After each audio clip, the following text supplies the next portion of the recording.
All right, hey everybody from Samco Workshop. Day in the life of a power washer today. We got a simple day.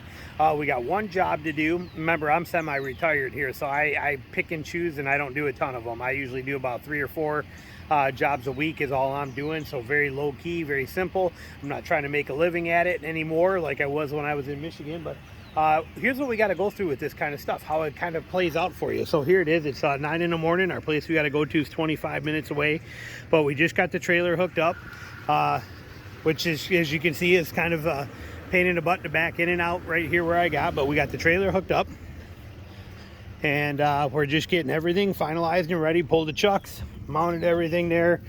We got to make a stop at the we got here in Georgia, we got our own dump stations, like our own dumpsters and garbages, and we can put everything in. We don't have garbage pickup.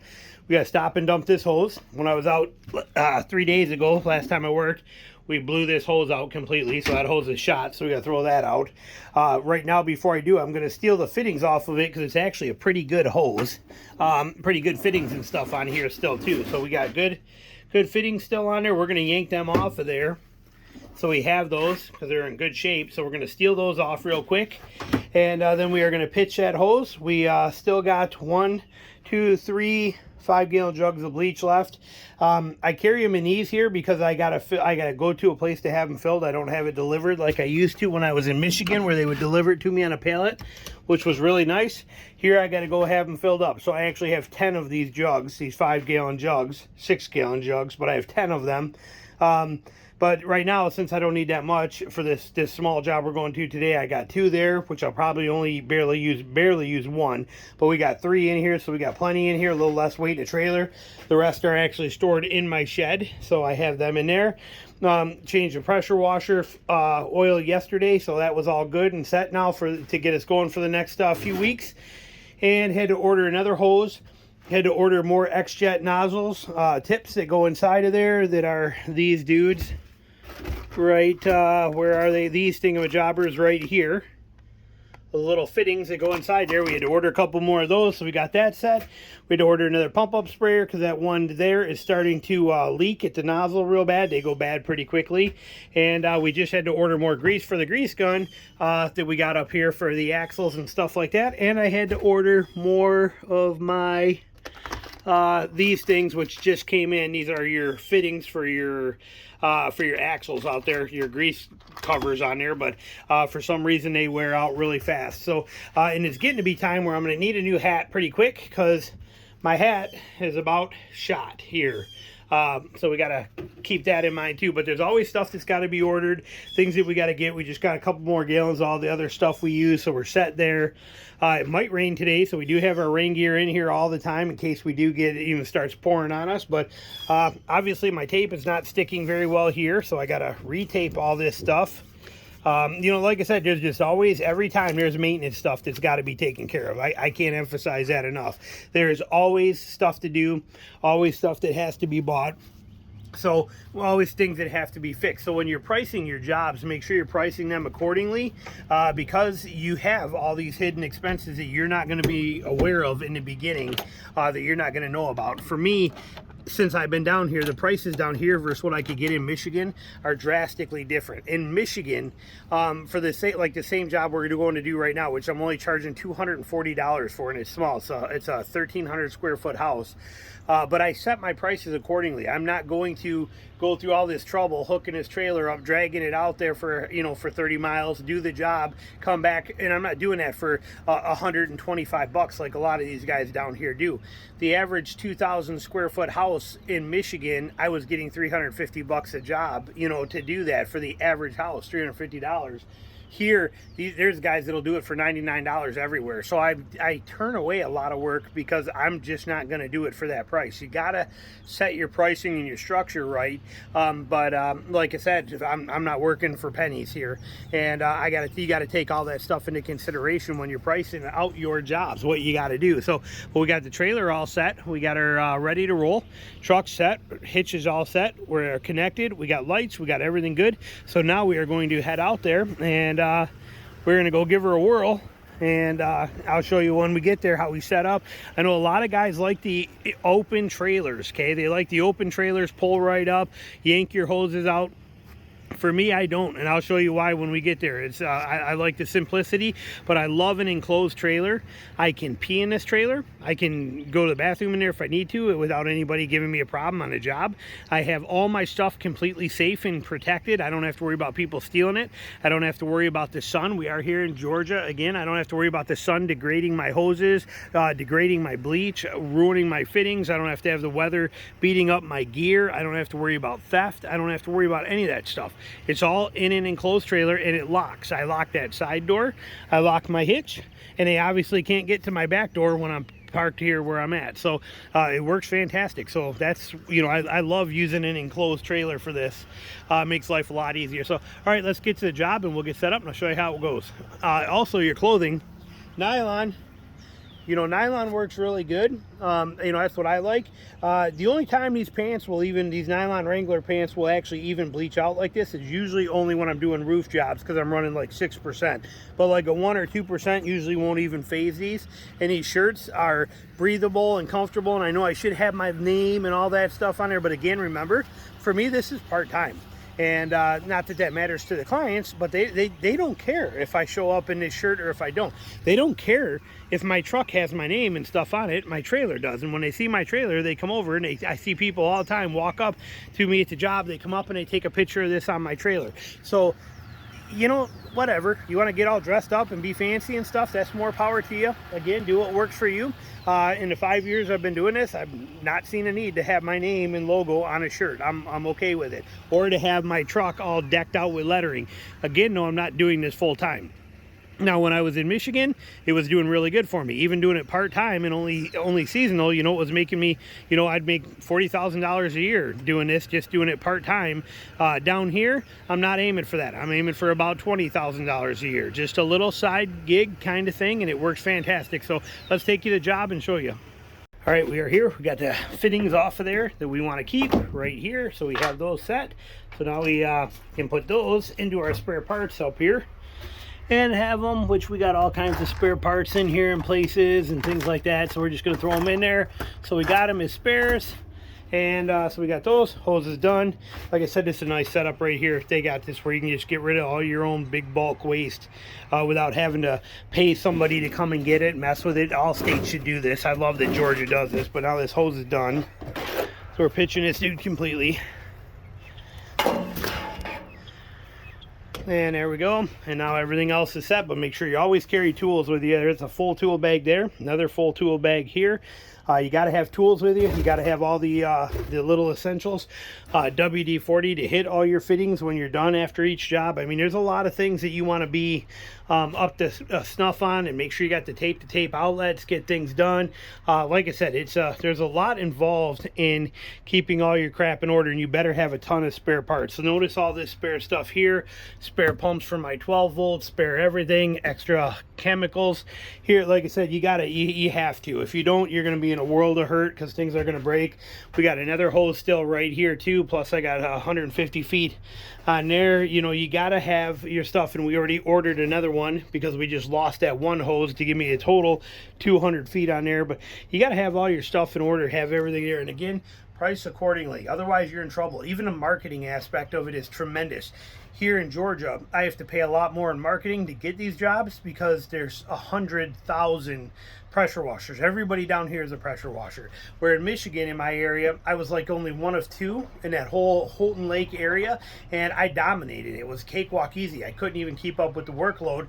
Doing it again part-time because I have 3 other businesses I do. This is more for fun and exercise is why I do this. But down here, I have to pay a tremendous amount more marketing. But like I said, I make a lot less money here than I did there doing it because of the demand. So you got to weigh all those considerations. So we got that hose out of here. We are now all clean. We are set. We are ready. And we are going to head to the job site and get that one done. Like I said, easy day. Just one is all we're doing today because we got rain coming. So we are off and making it happen. All right, we just got gas, and we are getting ready to, we're heading out, but I do not like Parker's, okay? Parker's gas stations. There are things that you will learn in this process of doing this stuff that doesn't work. Like End Market or Circle K, I like a lot better. At Parker's, if I'm not a member at Parker's, then everything costs me a tremendous amount. I stopped at Parker's a few days ago. I get the same thing. I get a water, a Coke Zero, and a thing of little Hostess donuts. And when I grabbed those at Parker's, it was $10 for that stuff. Like, what the heck? I'm like, I thought the pops were 2 for $3.50. She's like, no, are you a Parker's member? No, I'm not. So then it was $5.75 for the 2 of them. It's like, this is stupid. I don't want to become a member there. So the next day, I went to End Market and I paid like $6 for all that stuff. So I saved $3. So you want to keep that kind of stuff into consideration, but you're going to have to buy gas for this job. You got to buy your, you know, whatever your expenses are, but you got to take that into consideration with your pricing. Had I done this job for $100, which is what many people here do, I don't, I would never. But if I was doing this job for $100, I would be spending with my Tacoma pulling this trailer that you see behind us. This would cost me, let's say it would cost me $20 in gas. Okay, let's call it $20 in gas there and back, 30 miles each way. It cost me $20 in gas. It would cost me $5 in chemicals, and it would cost me a minimum charge. Basically what it boils down to for me is $7 per job in maintenance on equipment and stuff like that. So I'm at what am I at there? I'm at 25, 32. I'm at $32 already, plus I'm going to spend 1 hour on the road getting there and back. Okay, so then I'm gonna spend about 1 hour on this job. Again, I'm very meticulous and I want it right, so it might even be in an hour and a half, and I'm okay with that. They pay me for that. But if I was doing it for $100, if I was, let's call it 2 hours on job, you got $100 minus $35, that's $65. That means that I'm doing this for, you know, for $32 an hour is what I'm making it doing this for my time there. Not horrible, not good though. For me, I much prefer being closer to that $150 an hour, $125 an hour mark, which is where I'm at. Again, you will do less jobs, but I'm okay with that. Again, I have 4 different businesses that I'm still running here. This is not a full-time job for me, but you got to take all those costs and everything into consideration when you're doing this and what they're going to weigh out for you. So, all right, we are driving and on our way there. Now, I also I've never seen this place. I pulled it up online as I do with all the jobs when they come in, but the only thing it showed was a street view from far away, and all I got was some of the specs on the house. So I don't know what I'm coming into here. All I know is the actual size of the house. So we will see, but I do not quote my jobs in person. Time is money, and I don't have the time to do that. To quote this job in person, I would have to drive an hour of my time, 30 miles each way, to go and look at this house. Look at how rural we are, okay? This is rural Georgia here. It's not like I'm in a city where I can, you know, where it's 2 blocks over. It doesn't work that way. So for me, I'm not quoting my jobs in person. And I also don't like, I personally don't use some of those. There's amazing like CRM and you know, programs out there that will automatically quote it for you, like Quote IQ, that, you know, Mike over there at Pressure Wash, whatever it is, all about pressure washing on YouTube has, and there's some great ones out there. But for me personally, I again, trying to get top dollar for these places, I prefer to talk to them in person. So when I'm advertising, they do get a hold of me, I call them back immediately and I want to find out the details of their house. And I got to, you know, I'm going to give them a price. If I just fire a price at them like everybody else is through an automated quote, they're just going to probably shut me down because my price is much higher. But the reason that I get these jobs is because I can talk to them and explain to them how meticulous I am and how detailed I am and how thorough in what I do and all this kind of stuff and how honest I am and on time and all these things. And they love that and they want that. So I quote these jobs over the phone. I don't go to them ahead of time, but I'm still quoting them in person over the phone. But we've never seen this house, so we don't know what we're walking into. Again, we price accordingly for that, to not know. And there are times that I get there and the job is so easy and so simple and no big deal that if I overpriced them, then I will actually tell them, hey, I'm giving you $50 back because this was nothing compared to what I thought it was going to be, and or it went much smoother or whatever the case was. And then they love that. And again, it works for me. But realistically, like I said, we don't know what we're coming into. We will see what this house looks like when we get there.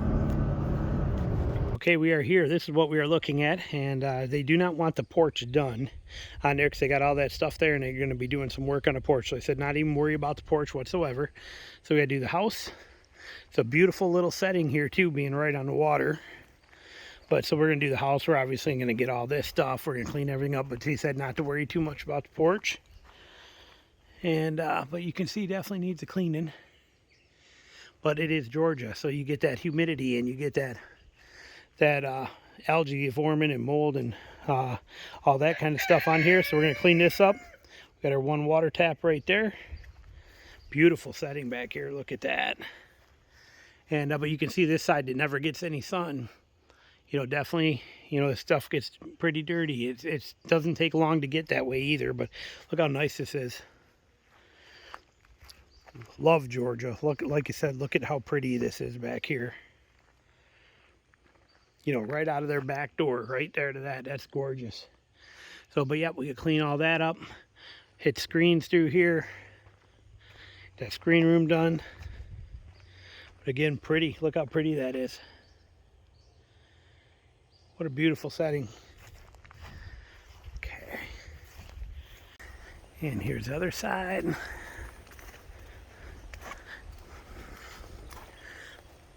Perfect little setup. I like it. So now we're going to set our gear up, get everything ready, and then we'll be back for you. All right, we are set. We are rolling. We're going to get ready. Gloves are on. We went around, taped everything. Got my glasses here. We're going to start on this side. Just hooked up the pressure washer. I'm not set yet, but we are going to be running the X-Jet 3% here. You can see I use two different nozzles. This nozzle and then my M5 twist. This is my rinse nozzle here. That one. So I will use that for the X-Jet. When I'm done, I'm going to just hang that right on the bucket and switch to this one for the rinse. I don't rinse out of my X-Jet nozzle here where you can turn it on and off. I don't even have that valve in my line anymore. So I use this. Once I'm done spraying soap, I chop that off and then I pop on my M5 twist here and I will run this for my rinsing. And when I need soap again, I will pop this off, throw it in my pocket, and then put soap nozzle back on. But we are going to run about a 3%. And we're going to be set to go. Make sure we got no hard edges. That's where we end up popping lines. Other than that, notice I got my guard on there for that. And we are basically good to go. We're going to do both these sheds as a bonus. It's a little spare bonus for them. They weren't included in it or anything like that, but we're going to do them anyway for them, at least these three sides. And we are set. Water's on. We're going to get her fired up and get her rolling. See you in a few. So here we go. Front side. We're going to work around this way. Only thing we got left to do is pull one piece of tape off the AC unit there. But like I said, look at that. And we've been here for about an hour and 15. Cleaned up good. Screens cleaned up perfect. Everything cleaned up on there perfect. Show you a quick flip this way. Look at that. Look at this. And just turned out excellent. Clean as a whistle. It did end up taking 10 gallons. I thought it'd be 5, but we needed 10 because we hit all this lattice with a 10% by hand because it was pretty bad. You can see some of them are still just they're too stained in, but like I said, cleaned up real good. Looks real nice. We also did these sheds for them, like we said. So we got those done. And but beautiful house, beautiful location. God, I love the water back there.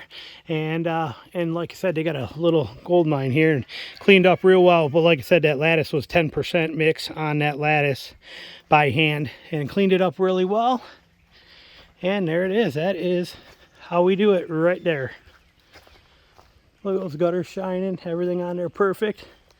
And we are all packed up. Just got to change my shoes, pull that piece of tape, and we're ready to roll.